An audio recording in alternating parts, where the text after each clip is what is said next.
तो फ्रेंड्स जदि मु कहबी कि ओडिशा आउ बिहार भितर कौ राज्य बेटर तो आपण काहाकू भोट करेंगे ओडिशा ना बिहार। तेबे ए वीडियो देखि सारा पर आपण जानि पारिबे कि आमको कौ स्टेट को भोट करबा दरकार।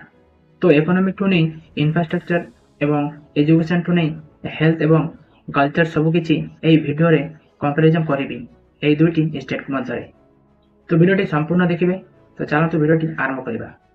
तो ओडिशा करेंट पॉपुलेशन 4.8 कोटी जोठारे बिहार रे ओडिशा टू 250 गुण रु भी अधिक आबादी रही जहाँकि 13 कोटी रु भी अधिक।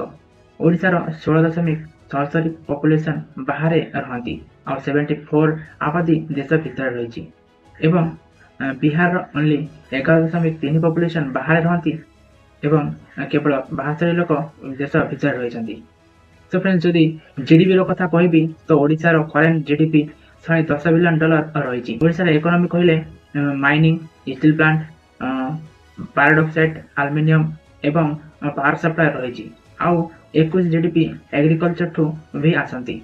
एठारे जीडीपी रो ग्रोथ रेट मॉडरेट अच्छी से ओडिशा प्रति व्यक्ति आय 2291 यूएस रही। बिहार जीडीपी देखले लगभग $125 बिलियन आ जीडीपी रो बड़ पोर्शन एग्रीकल्चर सर्विस रे आसी थाए।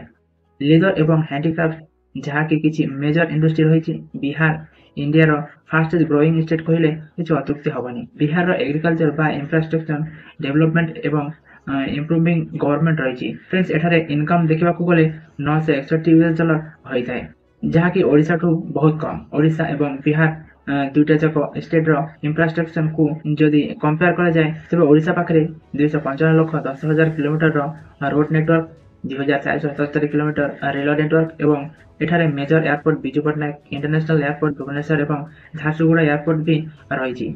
जहाँ व्यतीत ए राज्य में मेजर पोर्ट पारादीप पोर्ट एवं धर्मा पोर्ट भी रही। बिहार पाखे 24,000 किलोमीटर रोड नेटवर्क आउ 3,580 किलोमीटर रेलवे नेटवर्क अच्छी। बिहार पाखे बहुत सारा इनलैंड वाटर ब्रिज भी रही जेकि रिवर ट्रांसपोर्ट रे यूजफुल होता है। गोटे लैंडलॉक स्टेट हवा सहित बिहार रे कौन कॉस्टली एडवांटेज नहांती सेतिबाई एठारे आपन को कौन भी सीपोर्ट देखा मिलबनी। बिहार रे one of the major airport जेकि जयप्रकाश इंटरनेशनल एयरपोर्ट पाटना रे अवस्थित अच्छी आउन अंडर डेवलपमेंट एयरपोर्ट रही। एजुकेशन कथा कहले ओडिशा रे हायर एजुकेशन इंस्टीट्यूट रो IIT Bhubaneswar NIT Rourkela AIIMS Bhubaneswar XIM मध्य भुवनेश्वर नाम प्रथम आसे और पूरा स्टेट भितर आमको 25 रु भी बेसी यूनिवर्सिटीज देखा मिल।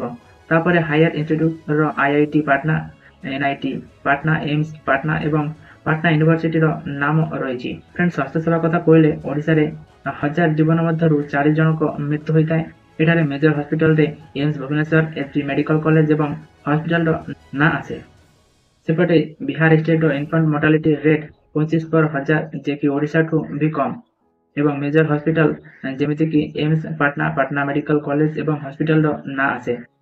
तो फ्रेंड्स जदि टूरिज्म कथा हेबा तो ओडिशा स्टेट रे अनुअली 15 मिलियन रु अधिक लोक विजिट करती। ओडिशा रे फेमस जगह जेमिति कि पुरी जगन्नाथ मंदिर कोणार्क झिलिका एवं पुरी बीच नाम रे परिचित। बिहार अनुअली 10 मिलियन ठू भी अधिक लोक सेठारे बुलिबा को आस्था है। एठारे मेन अट्राक्शन महाबुद्ध मंदिर नालंदा यूनिवर्सिटी वैशाली एवं पाटना साहिब नाम परिचित अच्छी। तो फ्रेंड्स जदि ओवरऑल देखा जाए तो बिहार ओडिशा ठू साइज एवं पॉपुलेशन जीडीपी ग्रोथ रेट रे आगे रही। सहित एग्रीकल्चर ठू आगे अच्छी जे ओडिशा बिहार टू human development index rate electricity development natural research forest cover एवं सपोर्ट फील्ड रे बेस्ट रही। तो फ्रेंड्स वीडियो एतिके समाप्त। जदि आम कैलकुलेशन करबा तेबे Odisha Bihar two best state India रो। Thank you so much for watching.